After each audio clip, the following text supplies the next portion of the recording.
Welcome, everybody. We'll go ahead and get started on our work session for tonight.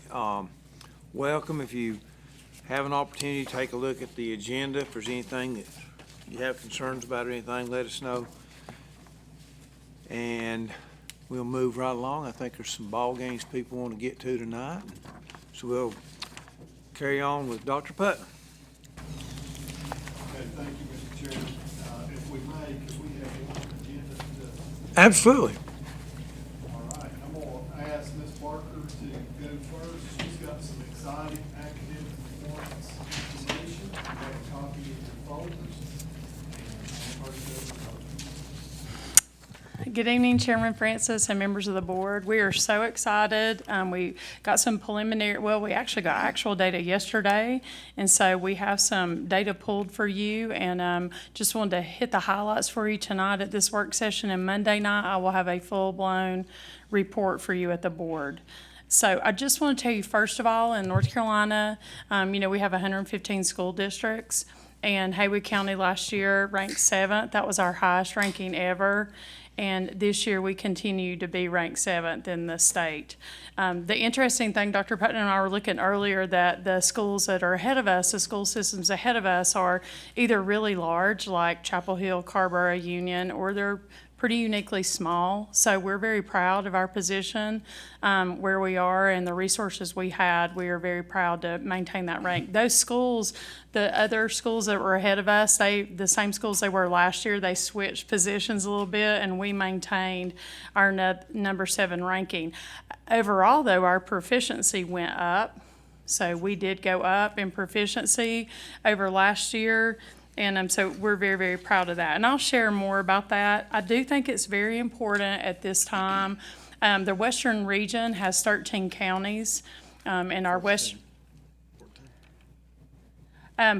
if we include Yancey, that's in the northwest. Okay. Okay, so Yancey, they sometimes get in they come to our meetings and all, but they're really in the northwest. So officially 13, but if you look at Yancey, and I don't know if Teresa ran that or not, but when you look at those original 13 counties in the western region. It is 14. Yeah, it's 14. Okay. Okay. Sorry. We had a little confusion on that. I created it earlier, just making sure we had accurate count. It is 14 counties. That includes Yancey. 15 includes Yancey. Okay, whatever. Okay, so let me just get back. Okay, I don't have my computer out. I'm sorry. Okay. So here's the good news. Crazy. Okay, this is great. So of those counties, and those are a lot of schools in the western region, and also our region is very competitive in the state. We have the number 1 performing traditional high school in the western region, and that's Pisgah High School.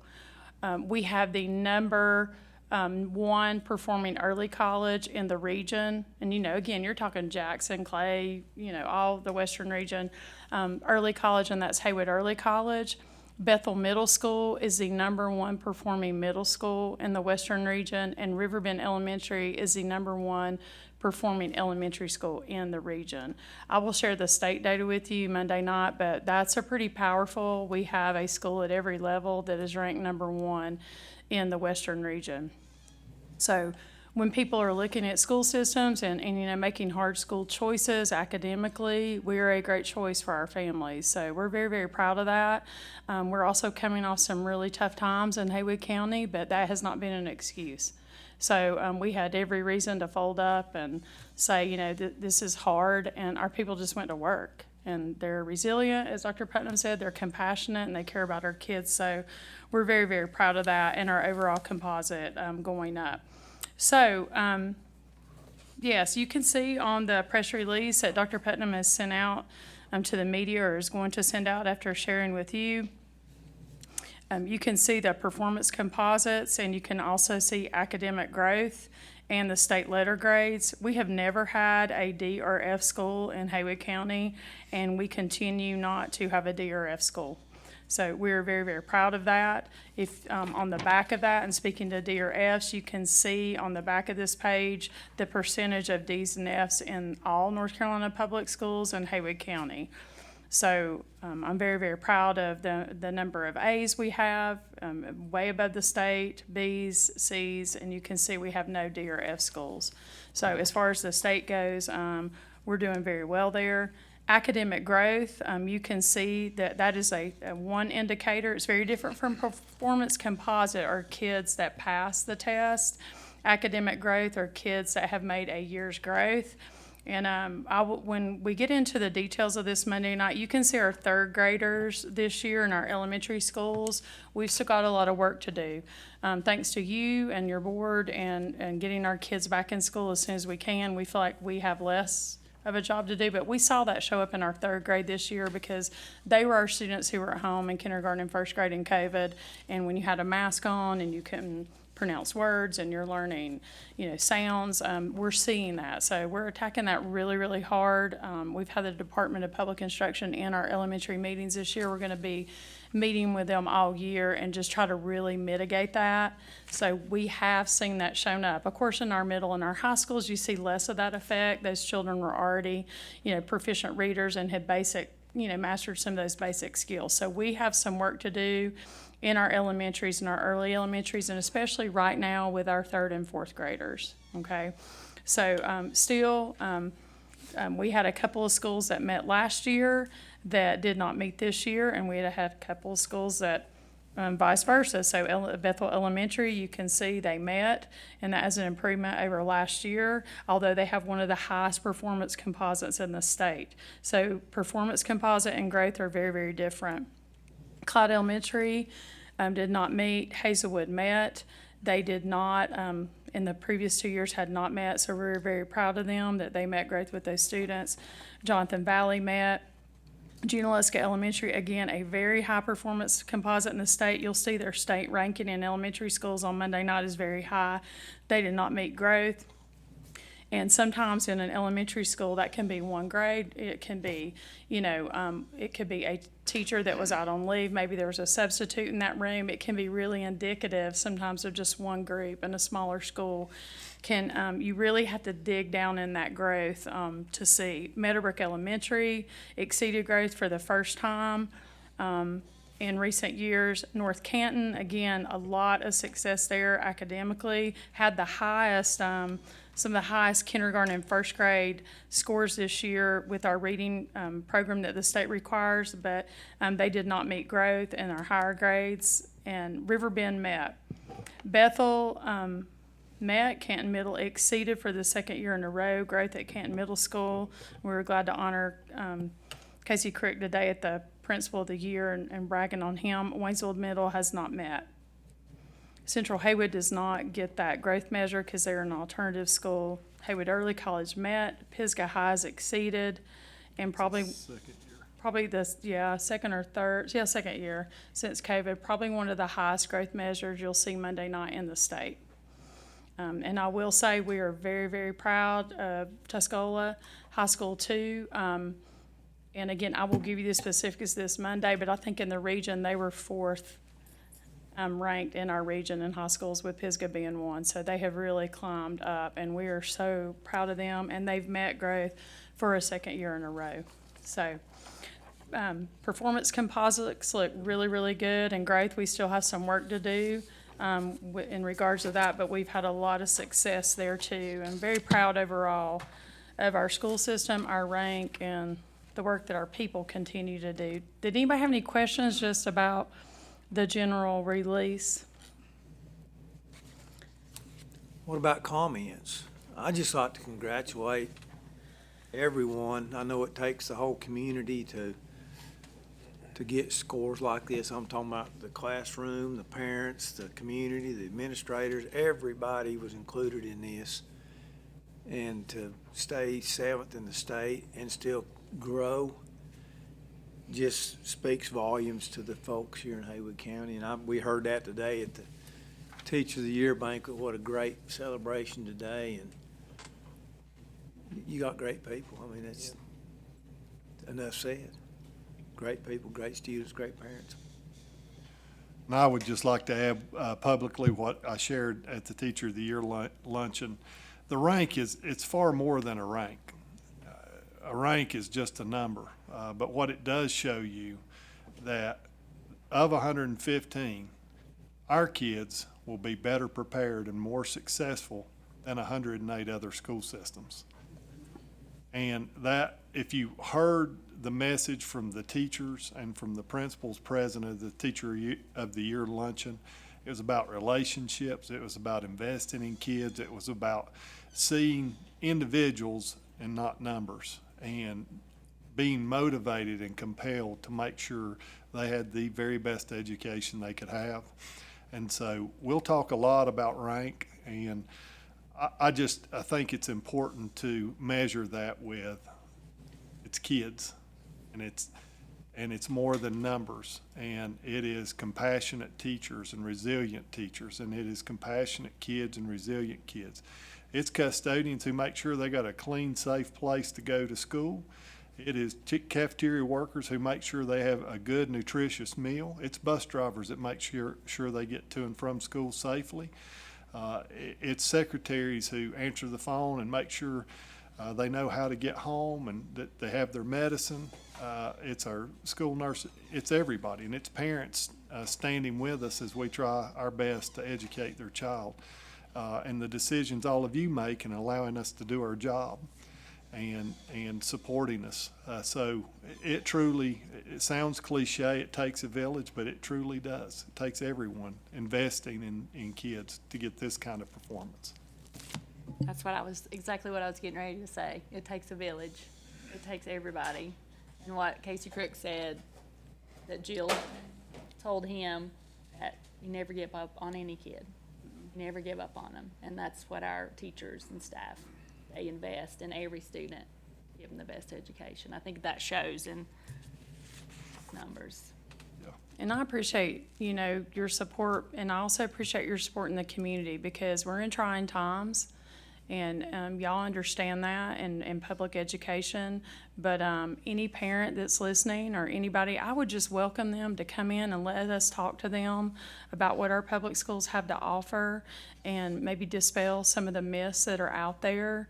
And I would just really appreciate y'all bringing those people into us and our schools anytime. And I talked to a family this week and just really wanted to encourage them. We offer a lot of programs that nobody else in the state offers. I mean, we have the rigor, you've heard that, in our advanced placement classes, our partnership with the community college, our CTE programs, so up and down the line. And I just, want people to understand that. And I know we're trying to do a better job of getting that message out there, but we are the best option. And I just want people to know that, and I'd love the opportunity to talk to people about that we really take care of our students. So. Well said. And that is a great segue for the next item on the agenda, which is the Parent Bill of Rights. For some school systems, this may be a shock or require a lot of action on their part. For Haywood County Schools, this will not. You have in your packet there what we have posted to our website in regard to the Parent Bill of Rights. Unfortunately, the school system across the country have become a battleground for a difference of opinions and politics, and there's simply no place for that in educating kids. And you will see a very tight correlation to many board policies that are already in place. I think there were, let me make sure I get my number right. I'm having trouble with numbers if you can't tell today. Boo-boo was mine, not Jill's. There are 12 of them, and we already have a good cross-reference to our current board policies. We have forever welcomed parents into our schools. We want to continue to encourage them to do that. We want them to be a part of the educational process, and I think that's what the Parent Bill of Rights does. It's notification that, hey, parents, you have these rights. And in Haywood County, you've always had them.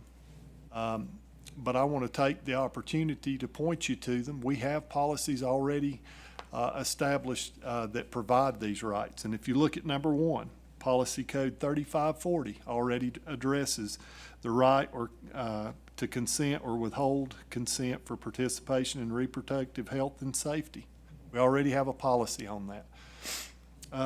If you look at number 2, the right to seek a medical or religious exemption, Policy Code 4110. We already have these. And I won't bore you with going through each one of those. These are on our website. If you go to www.haywood.k12.nc.us and go to resources up in the top tray or top bar, there's a drop down that comes down and it's under parents and community. You can see the Parents' Bill of Rights, and you will see a quick link to our current board policies. Now, some of those policies are in review. There were some things that are a change for us. They are minor compared to what they might be for other school systems. For example, there's now a timeline. You know, when a parent makes a particular request, we have a timeline. We have, 10 business days to respond to them and other things like that. But no significant changes. And so that's, if I could say anything, again, we welcome the Parent Bill of Rights. I think it's in line with our current operating procedures. And we understand that parents should be a critical and vital part of their child's education. And linking that back to the academic performance that Ms. Barker just described, you can't do that without parent involvement. You cannot. And so we welcome this opportunity. So that is the Parent Bill of Rights. If anyone has any questions, I'll be happy to field those. You have that for your review. We're required to provide formal notice. We're doing so in this meeting. We have also put it up on our website at the location I indicated. I see we have our media with us, so I'm sure Tyler's over there grabbing good notes, and it'll be in the paper. So we want to provide notice to the world that Haywood County Schools is notifying of Parent Bill of Rights and complying. So might there be any questions? Will this be sent home, like, with the kids to the parents by a chance, or? We hadn't anticipated doing that. We certainly can. That's costly. It's very costly. And, we wanted to make sure it stays current and in that digital format on our website as changes occur. We currently were sent some board policies from the North Carolina School Board Association that will revise ours a little bit, as I said, to reflect timelines and other things that have been added to the Parent Bill of Rights. Could we do like an all-call maybe with the schools to let them know that this is available? Yeah, absolutely. Okay. Absolutely. And also, if anybody does request a copy, a written copy, we probably need to provide that. We could. Okay, We that'd be certainly great. could. Would y'all, and I'm happy to go through each one of them if you'd like. We can read them pretty. We're good. Okay? And it's spelled out here on this sheet. Yeah. My encouragement would be, if parents have questions, please give us a call. We'd love to talk with you about it. If you have concerns, about what goes on in Haywood County schools, I assure you it's a great place to be. We are not perfect, by far. And, we're going to be asked about books from time to time and other things. And we're going to make sure that there's an opportunity for parental input in this educational process. We desire that. We welcome that. Well, I think this is a good thing from the state, and it's not going to change much in Haywood County because we've always been transparent and open and honest with our parents, but I think this tells them even more so that we are there and that we welcome their participation.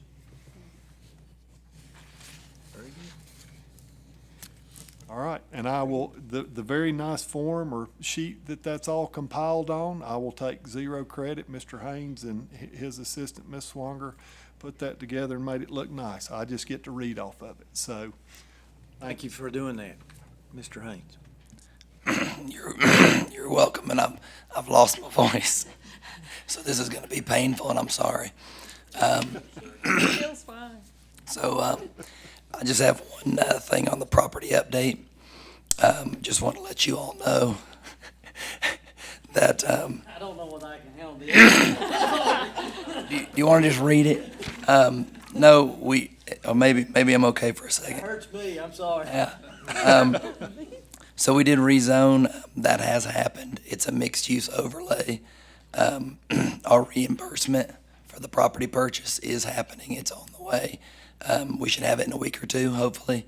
And that was $850,000 from North Carolina Emergency Management Fund.